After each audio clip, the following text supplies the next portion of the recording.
Hello and welcome to What the Papers Are Saying. My name is Duke Mensah Opoku. On What the Papers Are Saying, we bring you the major stories as captured by the major news platforms online and, of course, the national dailies. We'll take a break here. When I come back, I'll introduce the issues up for discussion and my guests. We'll be right back.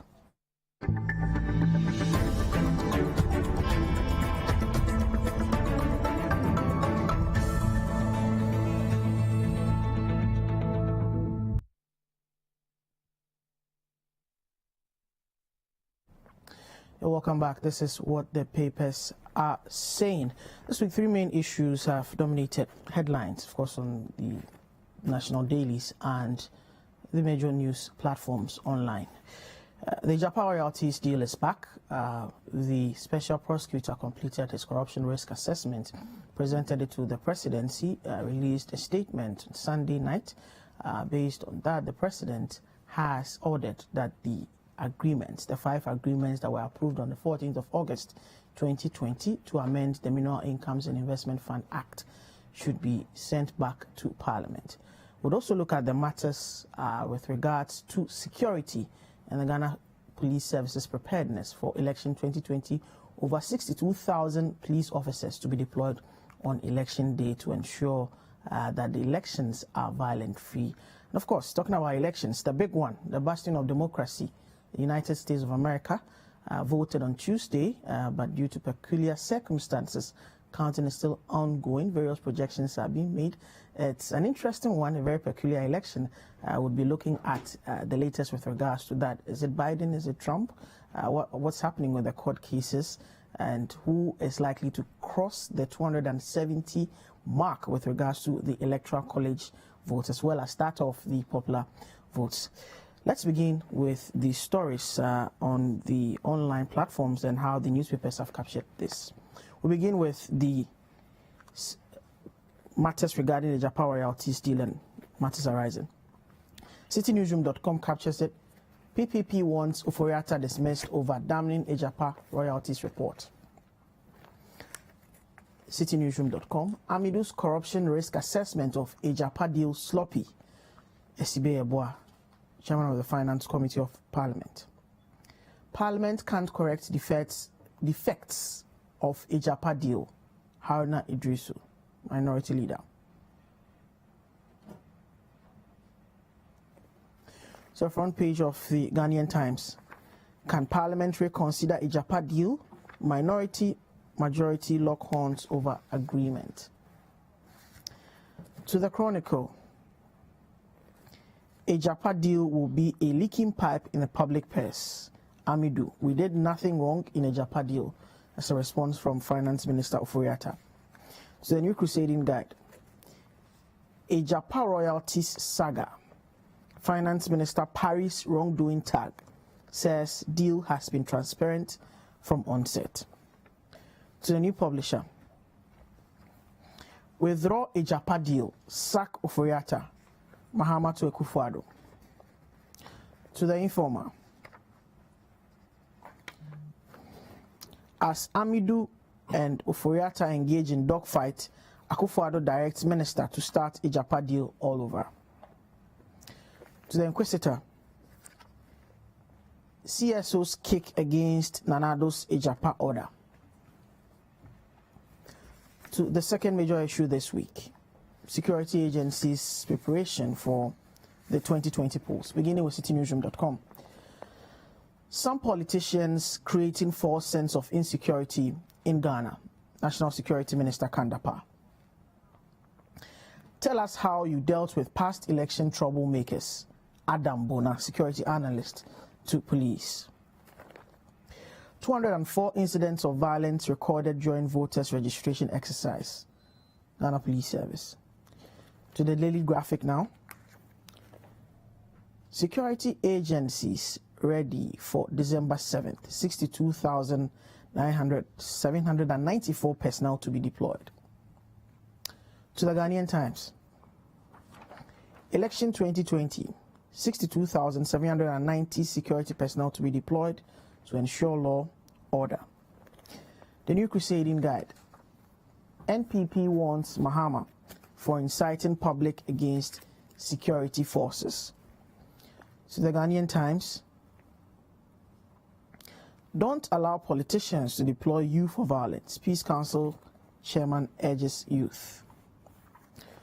To the Ghanaian Publisher, we have 6,178 flashpoints, says National Election Security Task Force. To the Supreme newspaper, December polls, security services battle ready, warns troublemakers. To the U.S. elections, U.S. polls, a win for Biden will unite America.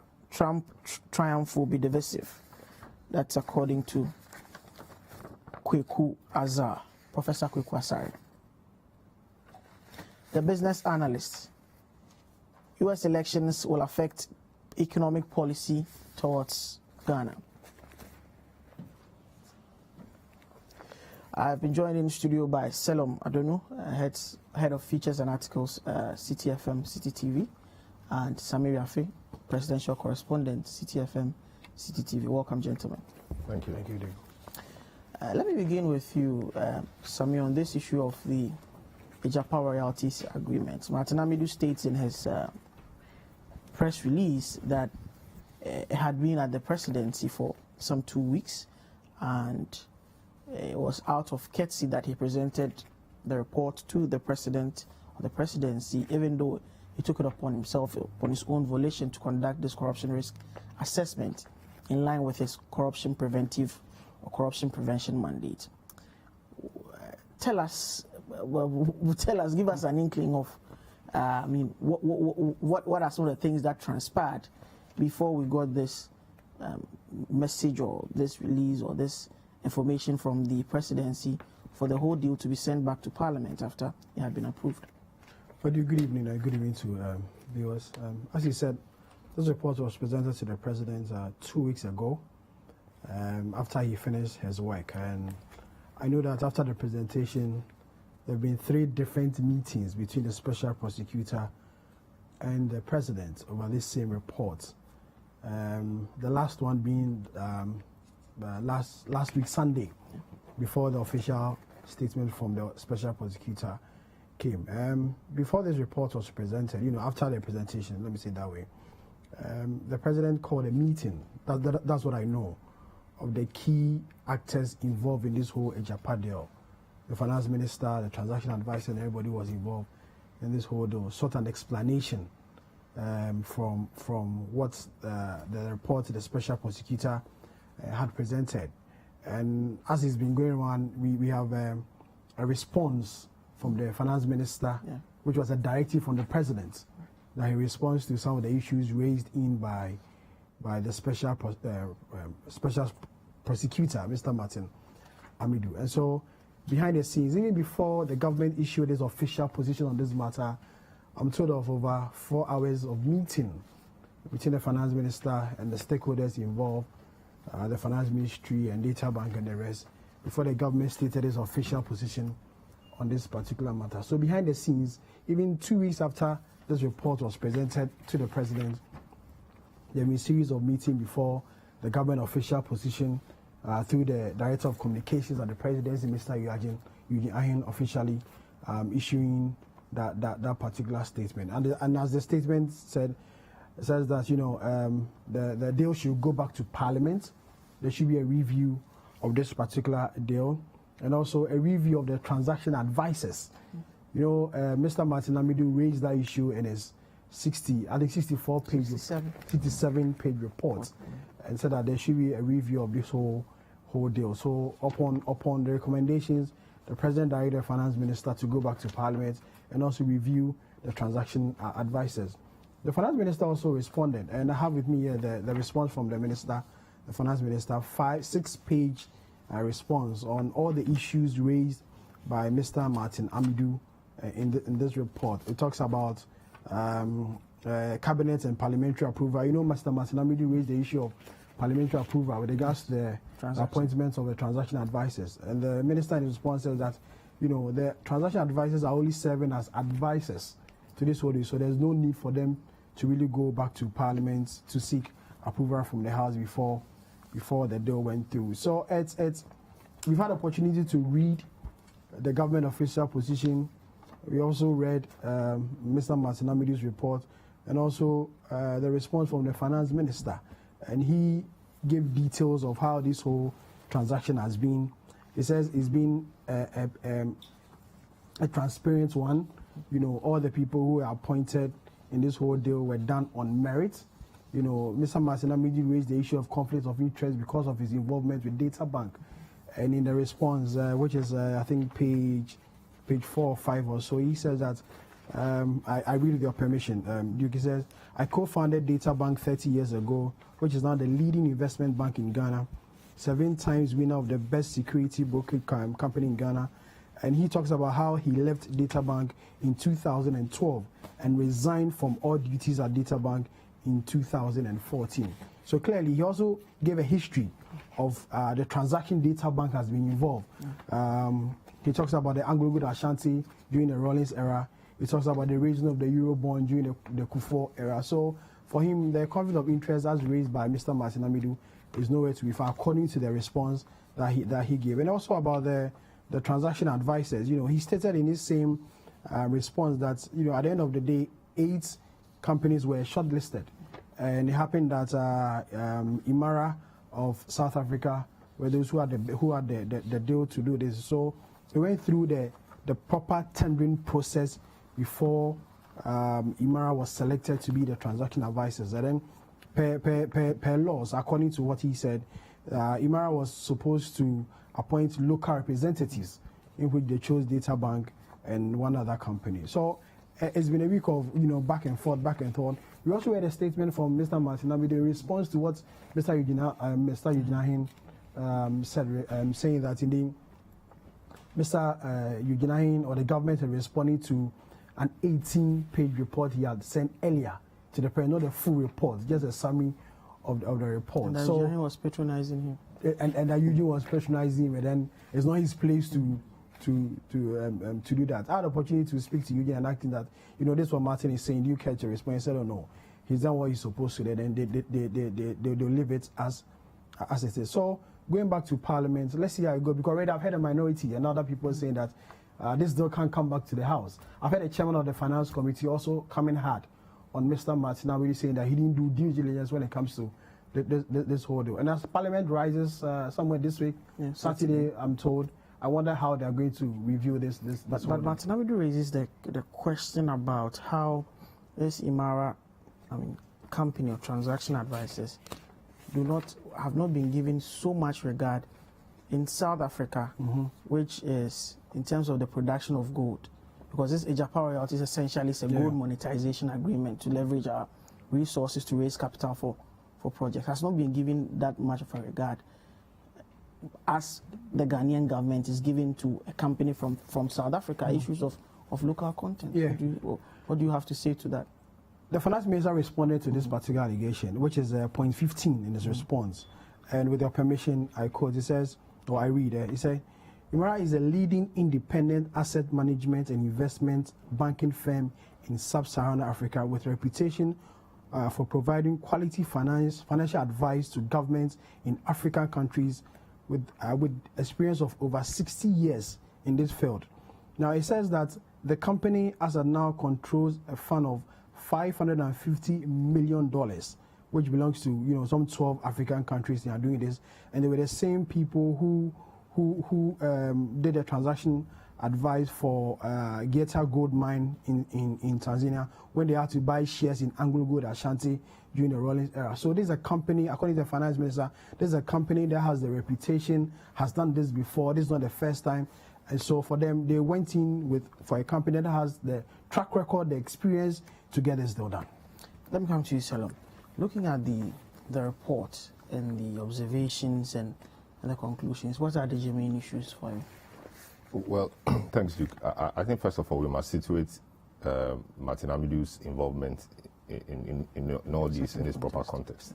So Martin Amidu is a special prosecutor and is empowered by the Special Prosecutors Act, Act 959.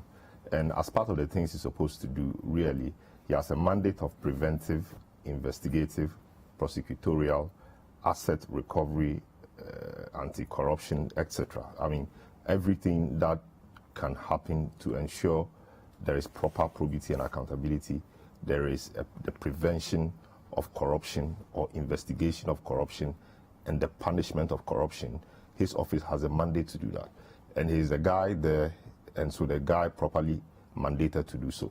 So what he calls the analysis of risk of corruption and anti-corruption assessment is essentially a preventive measure to ensure that corruption doesn't occur, or to see if there is a high risk or a risk of corruption occurring, so that if that is the case, he steps in, makes recommendations, or says what he has to say, and the government of the day, if the government cares, then the government must listen. And if the government listens, then it means that corruption will be prevented. So exactly what he did. So I think it's a great thing that the Act empowers him to do so. It's a great job he has done, and I think he's receiving a lot of plaudits for it. Indeed, people have said that he's come a bit too late, because we've seen other transactions in the past that people have raised issues on. Like we've seen Kelny GVG, we've seen PDS, and we've seen other similar arrangements which have had issues. So people then wonder what would have been the result if he had come in with his lenses again to probe or to assess those other transactions. But of course, that is behind us. So with the benefit of hindsight, we can only say that it was a great thing. Will come later too is the fact that he used the opportunity of the report to comment on other things that were not really related to the Agyapa report. But we'll come to that later. So a number of things he said. So he talked about the fact that the contract negotiation process and the selection of Imara as a transaction advisor disclosed what he called reasonable suspicion of bid rigging and corruption activity, including the potential for illicit financial flows and money laundering in the arrangement of how fees payable to Data Bank are to be made. And his view about, or what he meant by bid rigging, is that if you read the write-up or his report, he appears to be saying that Imara, for example, was not part of the initially listed firms to be transaction advisors, and they were brought in at a certain point, and eventually they won. And when they won, it also came to light that they were associated with Data Bank, or Data Bank was supposed to be, or is the local, or should I say, a local partner. And as part of the should I say, the arrangement, you must have a local partner. So Imara won, but he goes ahead to trace the fact that the arrangement between the Imara Ministry of Finance and Data Bank is kind of unhealthy. And he says on that basis that Imara is an opaque surrogate of both the Ministry of Finance and Data Bank, playing the role of transaction advisors in a suspected bid rigging process. According to him, with this relationship, total fees paid upon the completion of the transaction may never be known. He took his time to explain or to trace how Imara, for example, in one breath is a South African firm, in another breath, some monies have to be paid through some other Imara firms in Eastern Africa, etc. And in his view, that was actually not healthy. And he also made the point that it wasn't clear from the agreement how Data Bank, which was a local partner, was to be paid. And in his view, he said that was avenue for potential money laundering and illicit, flow of finance, because it is not stated how Data Bank, for example, should be paid. So given how, if you like, secretors the Imara arrangement is through East Africa, etc., he's of the view that secretor's nature could lead to illicit flow of finance or even money laundering. Of course, the finance minister has responded to that. He also talked about the stonewalling by Charles Edubuahin. According to him, he lacked the capacity to commit the republic in the manner he did, simply because he's a deputy minister. And there's a huge difference between being a deputy minister and a substantive minister. If you recall, when the former power minister, Komna Donko, left, John Jinapor was the power minister, deputy minister, but there were things he could not do. So Seth Pepe was asked to act as power minister, even though a lot of people say a lot of the operational jobs were done by John Jinapor. But properly so-called, John Jinapor couldn't have committed the state. That's the job of a minister. So he took issues with that. Of course, the finance ministry has responded. And he said that, Charles Edubuahin should have known, or he ought to have known, that he could not commit the republic in any contract, let alone sign one of the agreements called the mandate agreement for and on behalf of the republic, because he was a supervising deputy minister. He's the main guy actually on this arrangement. If he's been detailed and assigned to do that by his minister, what could be legally wrong? No, I mean the arrangement really is that a deputy minister is a deputy minister. So I gave the example of the John Jinapor, and I think recently an incident also happened like that, and the government quickly had to correct it by assigning a certain minister. I think it's a regional minister. So there are clear-cut ways of doing that. There are clear-cut ways of doing that. Maybe it was something on the blind side of everybody, or something people thought was flimsy and so could be treated like that. I don't know whether it was deliberate to make him sign, or everybody else was busy on things, so they felt that because he's the supervising deputy minister, he should sign. But essentially, Martin Amidu is making the point that it is wrong, and I've given you a precedent of some of those things. It is wrong for a deputy minister to commit the state in the manner that he did. He also made a point that there were some key documents they required, or he required, to undertake his work, and those documents were not forthcoming. In his view, those documents were not coming because the chief director, who is the chief spending officer of the ministry, did not have them because he was not in charge of the process. So it took a bit of time for those documents to come.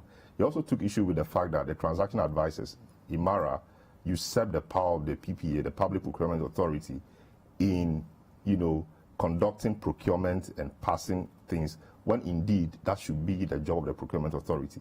So he put everything together and said, because of the way the agreement was passed and the processes that dogged it, the agreement itself is null and void. That is one of his conclusions. He took issues with, of course, the relations between the Ministry of Finance and the transaction advisors, in saying that the appointment of the transaction advisor did not meet the fundamentals of probity and accountability, and were therefore susceptible to undue influence, favoritism, cronyism, nepotism, and all forms of discrimination that are abhorred under the 1992 Constitution, leading to suspected packing of service providers and underwriters with entities not chosen on merit. So this, in essence, is explaining what he meant by the transaction advisors usurping the powers of the Procurement Authority, because now, after the transaction advisors were appointed, they were now the people identifying and recommending people or entities that should be engaged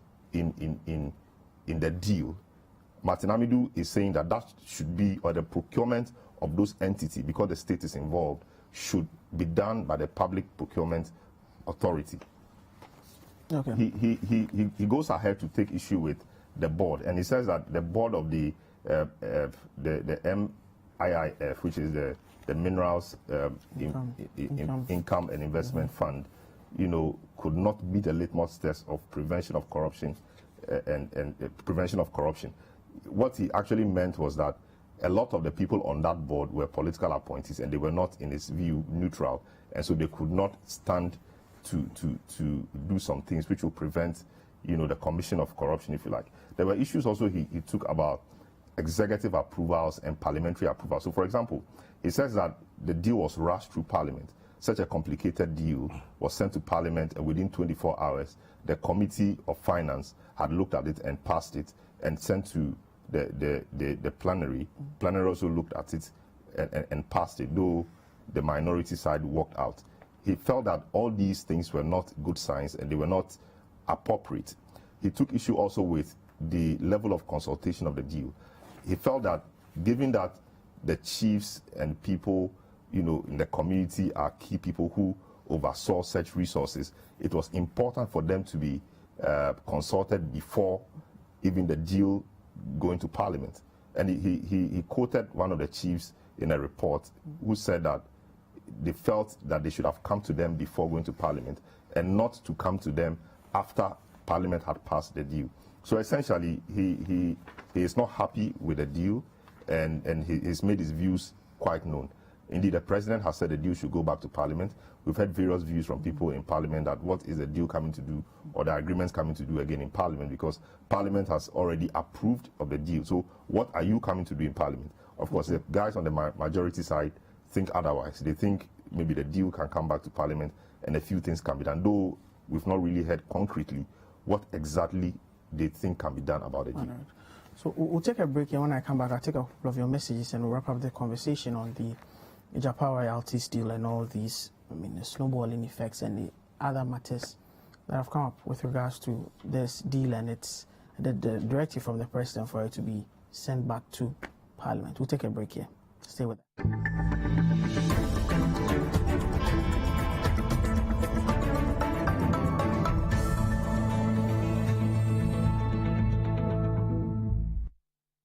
Since 2017, a new dawn is breaking in Ghana.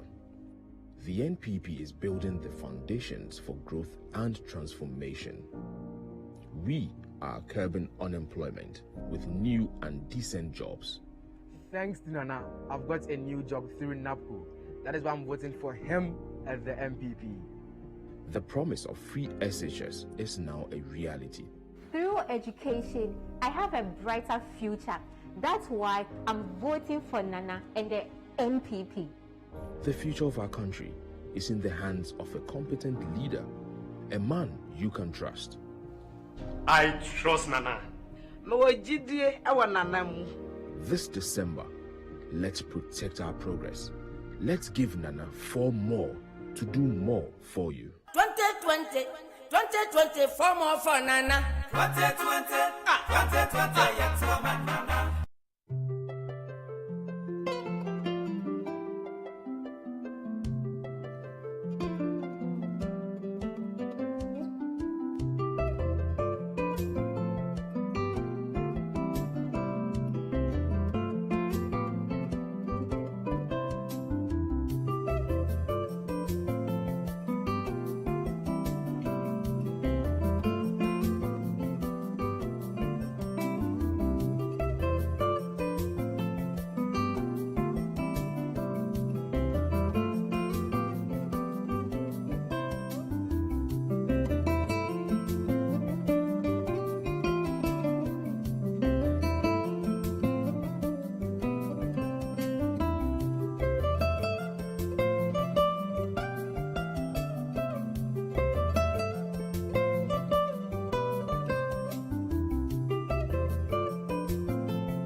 Hello and welcome back. This is what the papers are saying. I still have in studio Sammi Wiafe, presidential correspondent, Citi FM, CTV, head of features and articles. Selorm Adonoo is also here in studio. Just a couple of your messages. Samuel Akofu Jr. from APAM says, good analysis by your guests. The Agyapa royalties deal should have been abrogated because it's a bad deal. The OSP just danced around the issues. John from Akatamanso says, please, it's about time our leaders take us seriously when it comes to the management of the country's resources. What is this? What is all this? What do they take us for? This Agyapa deal is very much nauseating, and the government should bow their heads in shame. Prince Henry from Koforidua says, if Boakye Agyapa could be fired because of her Mary, then I expect President Akufo-Addo to fire the finance minister. What is good for the goose is good for the gander. Equity must work. Sammi, the finance committee was critical in, of course, they went through all of this argument. They went through all the 5 agreements before the plenary considered it on 14th of August. The chairman of the committee has been speaking this week, says the work that was conducted by Martin Amidu is sloppy. Again, the majority leader challenges some of the claims in Amidu's corruption risk assessment about when this whole agreement was taken to Parliament. Would it have been critical or relevant for Martin Amidu to have invited some of the key actors who considered this agreement in person to interrogate them before concluding on this corruption risk assessment? I think so, and I agree with what the chairman of the finance committee is saying, as well as the majority leader, because these were key stakeholders in this whole deal. You know, going to Parliament before the House passed it, because it was a work of the finance committee before the House as a whole approved it. So if you are doing an assessment of this whole thing, it would have been fair and good enough to speak to the key actors, the people involved. For the chairman of the finance committee to publicly come out and say that he was not, consulted in this whole thing, I think we should look at it again. We do not know whether he went to the finance ministry to speak to officials of the finance ministry, the special prosecutor. But for the chairman of the finance committee to say that he was not consulted, I want to assume that people at the finance ministry also were not consulted or were not spoken to before this whole report. I would have wished and thought that to do a correct job or due diligence, you might have been in a position to speak to all these people before coming up with your report. Well, people will say that it's a document that he needed, the document he needed to work in. But aside documents, eyewitness account is also important. Selorm will agree with me. When you go to court, you present the evidence, or at least you need witnesses to back those evidence. So I thought that if he had invited members of the committee, at least not even everybody on the committee, at least the chairman of the committee alone was important enough to have been invited to speak on this matter, and members or the people involved in the Ministry of Finance. So I agree with them, and my thinking was that he would have invited any of these people, and the president has said that this whole issue should go back to Parliament. I believe that before we get another approval for this same, there should be wide and extensive consultation before a new Agyapa deal will come. Because we had chiefs who had raised issues, the National House of Chiefs raised issues, the CSOs also raised issues. I think we need the input of all these civil society groups and these chiefs before a new Agyapa deal should come out, probably next year. Who knows? So, is it necessary for the persons or the personalities behind the documents who have been interrogated before making conclusions or recommendations or observations in the corruption risk assessment? Well, it's you may say ideal that should happen, but the absence of that wouldn't mean that the persons haven't been given a hearing. Okay. And indeed, I think Martin Amidu himself said that this was not like an investigative report or anything to indict anybody per se. But that is how the conclusion is. That's how the assessment is being played up. It's an assessment of risk of corruption. It hasn't said that there is corruption. Adverse findings against anyone. These are not adverse findings. My view is that it's like you're doing a desktop research. The documents available, the documents on the deal, he is looking at it from an independent viewpoint. Maybe he doesn't need to talk to anybody. The documents will do the talking. When you were authoring those documents, you author the documents in a certain frame of mind. Not even when it indicts the work that has been done by the finance committee? Because what he saw was the document was presented, for example, in Parliament on this date. It left Parliament on this date. The president, the Mineral Income and Investment Act, the amendment of it was passed by Parliament on a certain date. Accent was given to that act or that bill by the president on a certain date. right? Now, the agreement itself had, you know, components of the amended Minerals Income and Investment Act, the Fund Act, that had not been accented to pass by Parliament when the law which is in there, the clauses in there, was not yet law. But Parliament had gone ahead to pass it. What else should he say? I mean, the documents were in front of him. So he was making the assessment based on the documents. And the contract judge Sammi said, in court, there are times they will tell you that we'll deal with this matter based on affidavit evidence. It's not every time that a witness must necessarily come. The witness can write a witness statement, and we can go with it. There are times matters are decided just on affidavit witness or affidavit evidence. So the documents he has from everywhere, and he asked for every document that he thought he would need. I'm sure he had a lot of them. He sat down, he looked at them, and he's written his conclusions. You know, it is fine and fair for people who feel indicted to complain or to raise issues. But of course, you and I know that sometimes we say that sometimes Parliament is put under a lot of pressure. As they are about to rise, you see many bills coming.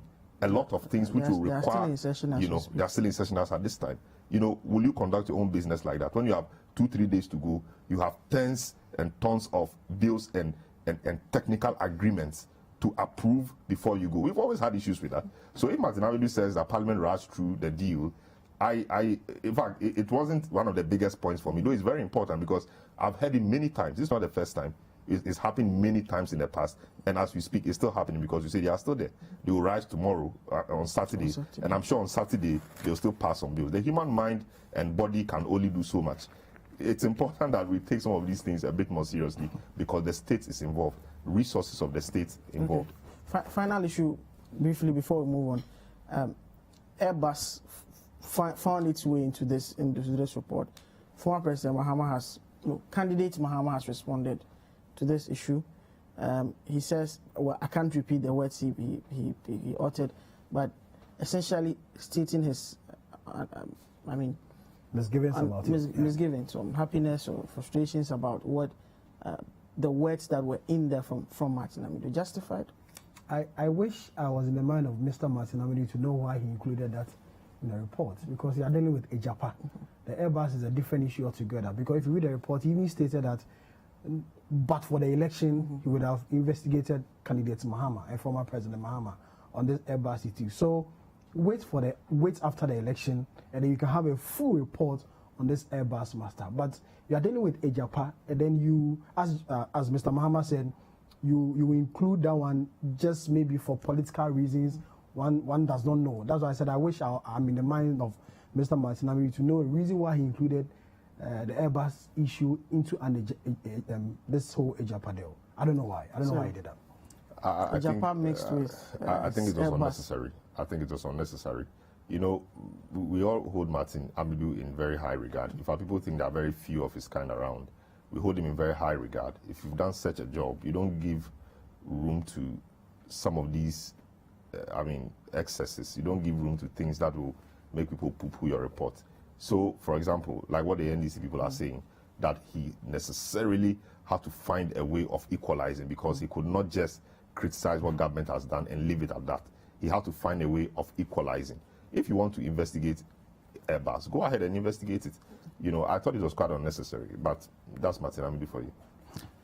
Well, let's move on to the next issue for discussion. It's got to do with the security deployment, security arrangements for the 2020 polls. It's some 32 days away. 62,000 police officers are going to be deployed. Over 62,000 are going to be deployed on election day.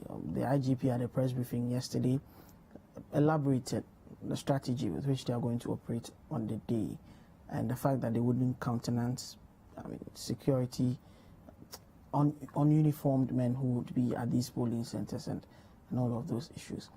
Listening to what he has said and the plans that they've unveiled, are we in safe hands, if I may put it that way? I watched that press conference, quite inspiring, encouraging to hear that the security setup is on high alert for anything that may happen during this election. But this is not the first time we're having an election. We've had, a series of elections. This will be the 7th time, we still see police and military deployment, but yet violence is recorded in a lot of polling stations across the country. A typical example is the recent voter registration. There were police and military deployments, all right, but they recorded incidents of violence. So, you know, the IGP and his men will come and tell us that they're on the ground, security-wise, everything. But believe you me, Duke, on election day, we'll record violence. Because already politicians have said that this election the stakes are very high. Because we have two leading candidates who have all records to defend. And so, unlike the previous election where, you know, the situation was different, this time around is a different ball game altogether. So, as we are sharing today, we had the National Security Minister in Parliament giving us a rundown of the security situation.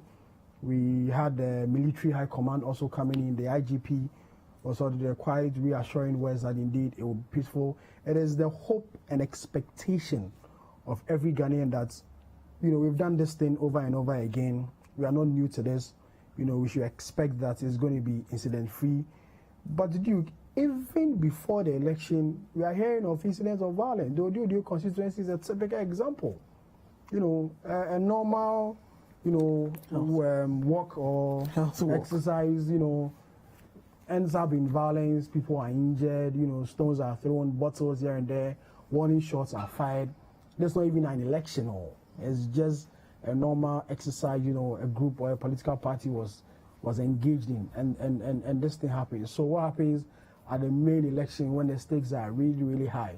We just hope and pray that the IGP and his men, as they have said, that they've identified over 6,000, flashpoints, deployments in this particular areas will be more, so we can prevent, you know, such incidents from happening. And I wish that they have a strategy in place to prevent these party militia or party security men who normally, you know, parade around polling stations when elections are held. You know, a parliamentary candidate or a PC is visiting the polling station. He has a group of young men serving as his security men with him.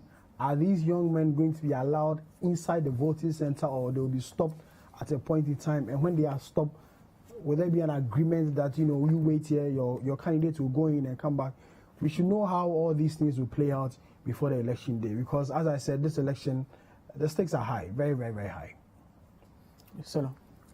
Yeah, I think it's always a good thing to hear from the security agencies and understand they formed an election security task force, which is a great thing. I think it's been the case every election year. However, I mean, it appears that a lot of the things that I heard yesterday from the IGP are geared towards just the election day. I didn't see a lot, or I didn't hear a lot about what the service is doing for the pre-election period where we are currently. I did not see a lot also about post-election period. It appears that everything has been thrown onto the election day itself. But yes, there could be violence on election day, but a lot of the violence which occurs around elections, we don't see them around or on the election day. It is pre. So, for example, what we saw at Adonoo, what we saw at Kaswa, what we saw at Banda, where somebody died, and a few other places. These are pre-election, you know, violent acts. What is the plan to deal with these? We've not seen a lot of that. On election, so on election day itself, yes, you deploy some 62,000 police people, I mean, security people, police, immigration, soldiers, etc. Sounds great. After the declaration of the results, what is the plan? Maybe the police will say these are operational matters, they don't need to tell us. But we also need to be assured that when these things happen, there is enough, or there's a plan to deal with it. I didn't quite get that impression from the police yesterday. You know, a lot of the violence happens after the results have been declared. People are teasing people. People feel they've been cheated, transmission of results. People think votes have been padded, etc. What is the plan to deal with that? We don't know. All right. So, and this is as a result of rivalry between political parties or political opponents. There are major triggers for violence generally around election time. One, utterances of political actors. Okay. So that is why it's... On that note, okay. we'll have to take a break. When I come back, we'll wrap up on this issue and we'll cap it up all with the matters relating to the U.S. election. Stay with us.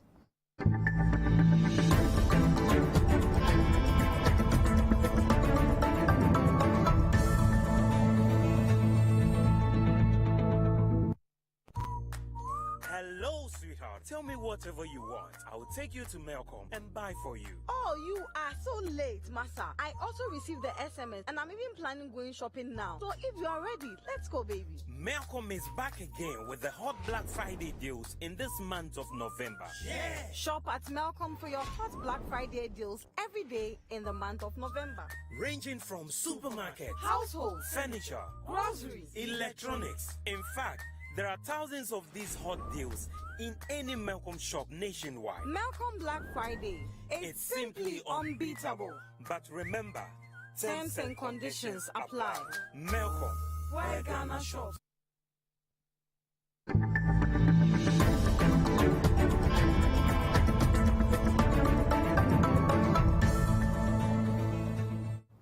Welcome back. This is what the papers are saying. My name is Duke Mensah Opoku. I have introduced Selorm, Adonoo, head of features and articles, and Sammi, Wiafe, presidential correspondent, Citi FM, Citi TV. Before we went on the break, Selorm, you're making a point about the political parties and how... Yes, so all transit from political actors, we need to deal with that. I mean, the conduct of the referee, in this case, the referee is the EC. How the referee conducts itself can lead to violence. We need to deal with that.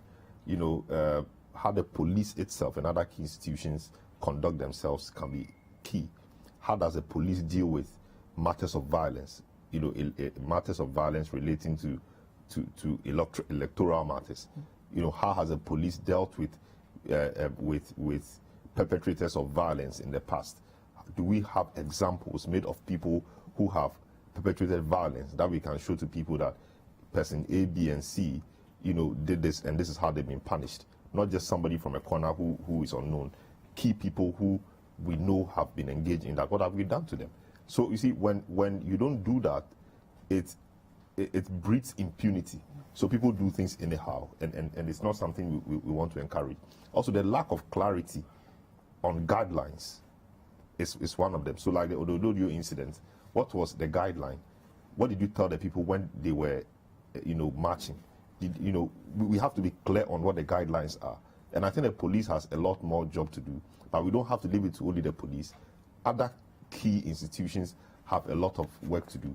And in fact, the matters of vigilantism, I mean, the private security, etc., this is the time we will see how bad it is. And to have about 6,000 flashpoints or hotspots in a country like Ghana, small country like Ghana, I don't think it's a good thing at all. The other thing I want to talk about quickly is the issue of security for the candidates, at least the presidential candidates. We raised that issue some time ago. They said they were working on it. We don't know what has become of that. The presidential candidates must get state protection. In this case, all at all? Yes. Any of them could be president. And you don't want a situation where something will happen to them. I'm told in this case, you request. No, but that's what I know. It should be automatic. I know that you request for it when you need it. It should be automatic. Once you become our police to. Once you become, and it's the job of the IG. Once you become a presidential candidate, you are a potential president. Automatically, you must get security. But we don't have that really. Even the MP aspirant, but that'll be a stretch. We just heard this morning that last night the candidate for one of the areas in the Western region also was attacked. And if you look at the nature of that attack, it goes beyond just mere attack. It is a time that these people are exposed. We need to find a way of protecting them. I wouldn't stretch it as far as saying all the parliamentary candidates, but at least the presidential candidates must be given protection. They don't have to go and recruit their own boys or security. That is the beginning of disaster, and we don't have to encourage that. Okay. American election. Outcome, surprise. Just checking one of the news wire services. Biden, 264 electoral college votes. Trump, 214 electoral college votes. I think Trump at this moment should just throw in the towel and concede defeat to Joe Biden. He's exploring the opportunities in the legal, No, he's going to court the legal, resorting to on this whole thing. But I think it's enough. He becomes the second president, an incumbent president for the second time who So it was only a term after George Bush Sr. when Clinton. In recent times. In recent times, I think they had 3 in number, so and I think he will make it a 4th. He made the 4th, you know, for this to happen. But I put it in 2 ways, you know. So George Bush, Jimmy Carter, and one more person. One more person also did. Okay, right. I feel, you know, Americans do not understand the Trump agenda, or he overdid what he wanted to do. His policy of make America great again, you know. I feel he overdid them. You know, he became more popular by the day. Look at his marches, the Black Lives Matter and the rest. His tweets, always, you know, running people down, insulting people and the rest. You know, like his trade war against China. You know, on the positive side, you know, I'm told that, you know, the U.S. economy grew under Trump. You know, unemployment was very low. You know, but pre-COVID, COVID is the main issue. You know, because Biden, you know, campaigned a lot with COVID. He painted the picture as if we have a president who doesn't care about your lives. You know, whilst other states were announcing lockdowns, he wasn't happy about this lockdown. Wanted the economy still to run. So Biden is riding on the back of the failure of Trump to get people to vote for him, and it worked for him. So I presume, you know, already we've seen the CNN and others projecting Biden to be the next president of the U.S. So I'm sure by tomorrow the picture will be clear. You know, 3 days after election, I'm sure it was to be an African country. 3 days after election, the U.S. will start issuing statements telling us that, you know, what's happening. But 3 days, we still don't know. And there are serious protests in parts of the country. You know, if it to be an African country, you see them issuing statements here and there. Yeah. Selorm, surprised? It tells me, I mean, the U.S. election tells a number of things. That polls are not always accurate. We saw that in 2016, and we've seen that repeat itself now. It was a huge prior in to the election, almost all the polls called it for I mean, this time called it for Biden. You know, 5, 6, 7, 8 point difference. But here we are, you know, a very closely contested race. Though I believe that after all is said and done, it may not be very close after all. The election also tells me that 2016 wasn't an aberration or wasn't an accident. People thought that Trump just came in and he won by an accident. This we are seeing today shows that his victory in 2016 was deliberate. It wasn't an accident. It means that people believed in the message he was selling. People believed in his view of American life and politics. The fact that, you know, he I mean, not in so many words, but they believe in white supremacy, taking back our country, nationalist thinking and feeling. That message appears to have resonated with people, and he has become the outlet for many people who could not express the kinds of things he said. So it means that thing he says, or those things he says, you know, are really deep-rooted in American culture. So nobody should think that 2016 was an accident. In fact, it was deliberate, and that's what we are seeing now. I think his management of COVID was his biggest undoing. Because when you look at the economy, etc., people know that prior to COVID, he was doing well with the economy. And had it not been COVID, I'm sure he would have won again. We were thinking that the protests, Black Lives Matter, and all those things that were happening would tilt the election heavily in the favor of Biden. But that's not what we're seeing. But I believe that in the end, I mean, the Biden will cross the 270 electoral votes mark, will even go beyond and get to somewhere around 285, even to 290. Last message from John Katamanso says, it's the IGP talking about ensuring security before, during and after elections. Oh my goodness, did he not witness the Ayawaso West Ogun violence? That's how we wrap up what the papers are saying in this edition. My name is Duke Mensah Opoku. I had in studio Sammi, Wiafe, presidential correspondent, Citi FM, Citi TV, and Selorm, Adonoo, head of features and articles. Keep watching Citi TV. Voters' Diary is up next.